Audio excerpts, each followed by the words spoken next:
The Tequila Worm by Viola Canales. Chapter 14. The Canicula. It was Sunday, August 1st, my birthday, and best of all, I didn't have to go to the packing shed today. We had all just returned from Sunday Mass. Papa was on the porch carving something with his knife. Mija, I'll barbecue some fajitas for your birthday dinner tonight. Invite Berta over. I called Berta. Sophia, aren't you boiling? And it's only 10 in the morning. I laughed, thinking that I was simply so happy not to be working with those crazy cucumbers that I hadn't even noticed the heat. How about we drive around in my car in the air conditioning? Great.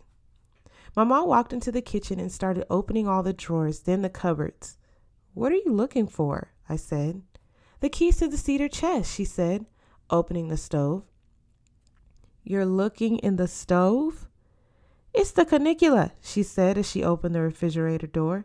The what? The canicula. What's that?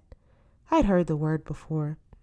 The 40 days between July 14th and August 24th, which are the hottest days of the year, and when the cotton gets picked. But what does that have to do with losing your keys? Everything, mija, because the craziest things happen during the canicula.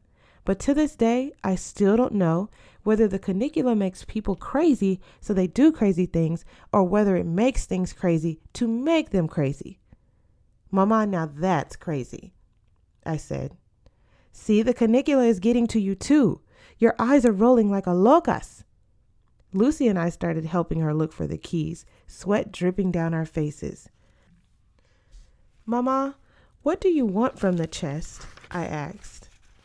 That's a secret, she said, and then she and Lucy started laughing. The air conditioner in Papa's Ford had broken down on Monday. He had taken it to the garage, left it there for 4 hours, and then picked it up. It broke down the very next day. He took it back and they told him that it was the radiator now. They fixed that. But when it broke down for the third time, the garage manager blamed it on the canicula, saying that these dog days were killing cars like crazy.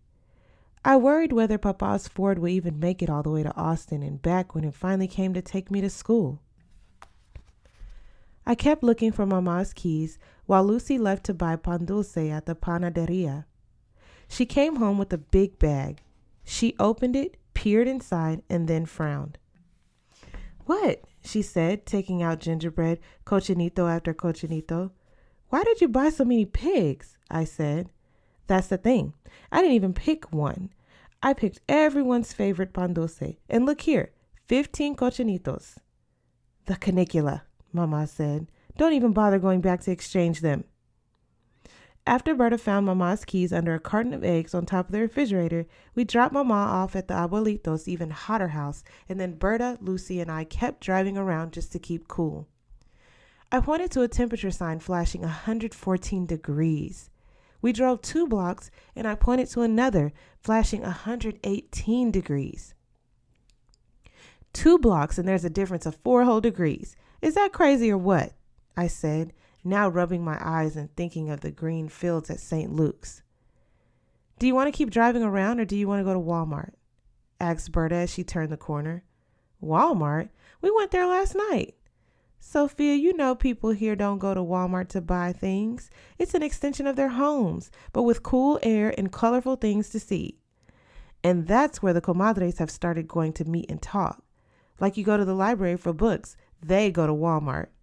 Yeah, agreed Lucy, suddenly poking her head between Berta and me. Well, I'll tell you both what I want. Pull over and let me drive. You don't even have a driver's license. Berta, Papa taught me everything. Now come on, it's my birthday. She shook her head and then pulled over. We switched sides. Papa had taught me to drive his Ford, but that was a standard. This would be my first try at an automatic. But I had been studying Berta, and it looked like a piece of cake, with only 2 pedals and just shifting from park to drive and sometimes reverse. A piece of cake. I turned the ignition on, shifted to D, and then kicked off. Not bad, said Berta. I headed towards the high school, feeling a little sad that I'd never get to go there. Was it smart to be passing up graduating with my class, my friends? What if I did crash and burn at St. Luke's? Was it crazy to take the plunge into an unknown world? Was I being a mule? Berta started laughing. What are you laughing at?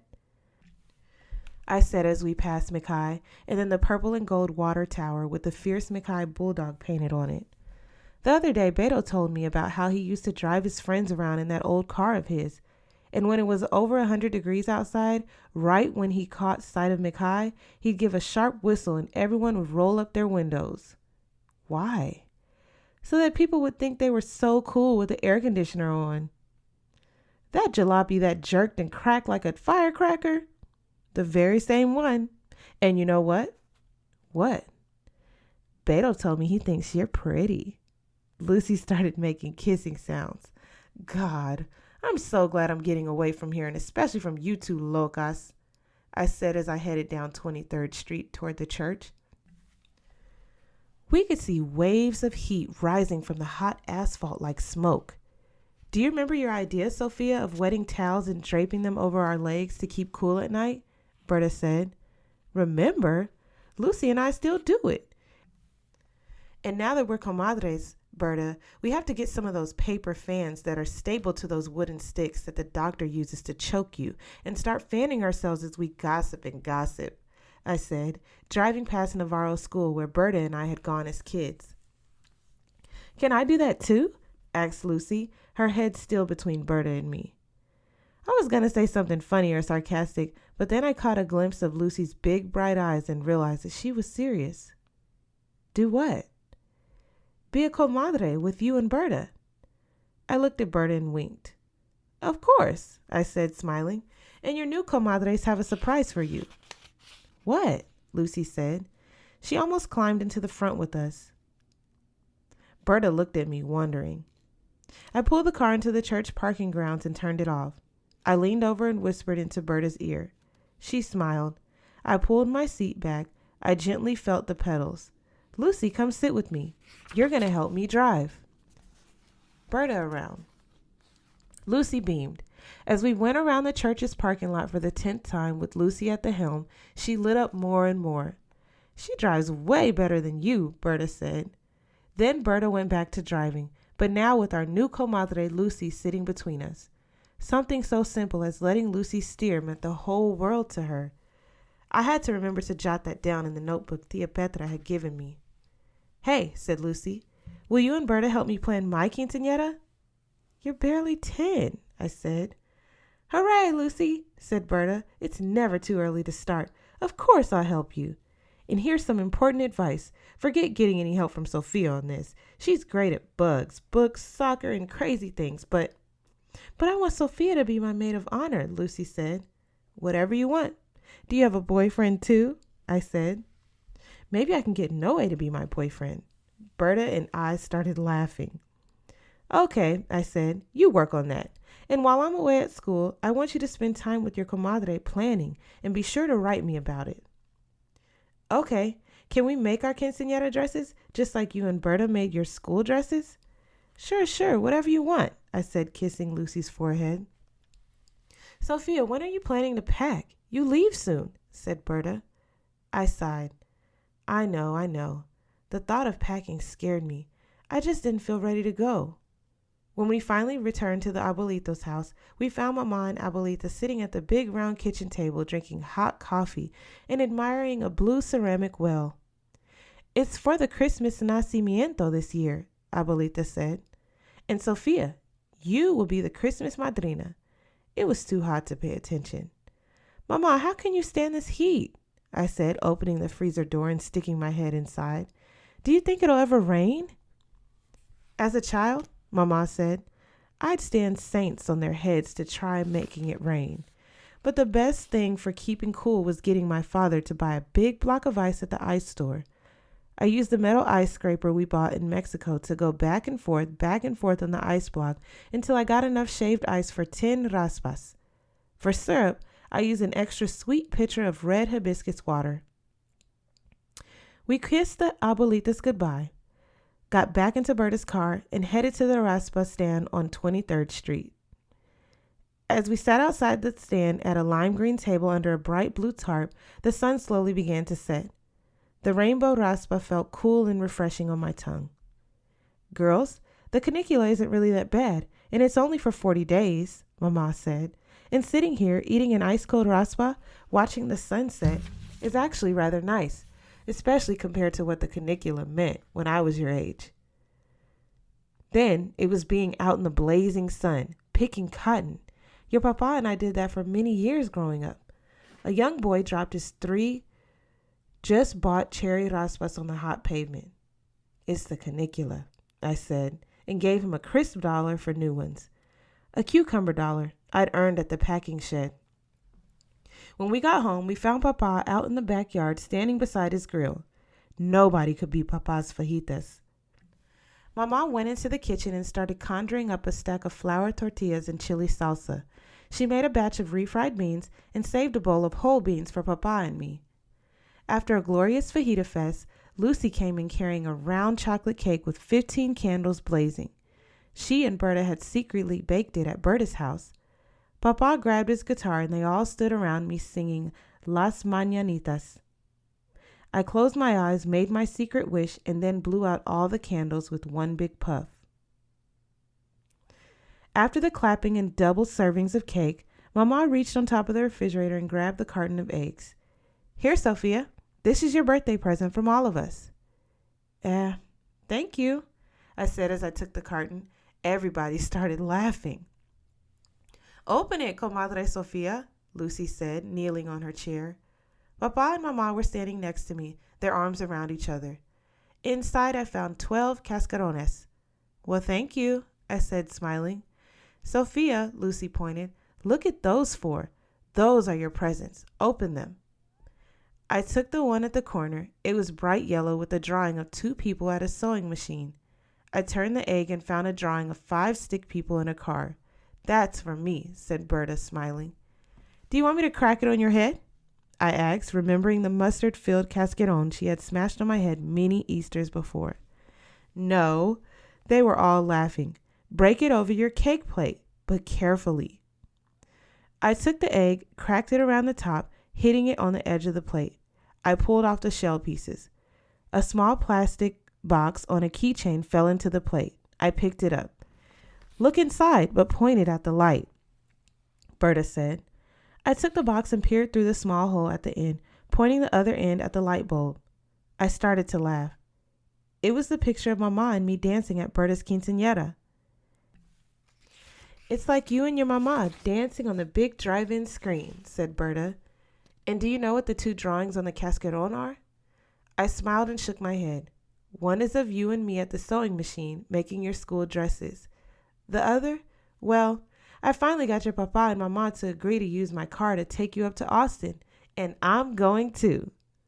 I gave her a big hug. Now open Mama's. It's the red one, Lucy said. I took the red cascaron and studied the drawings.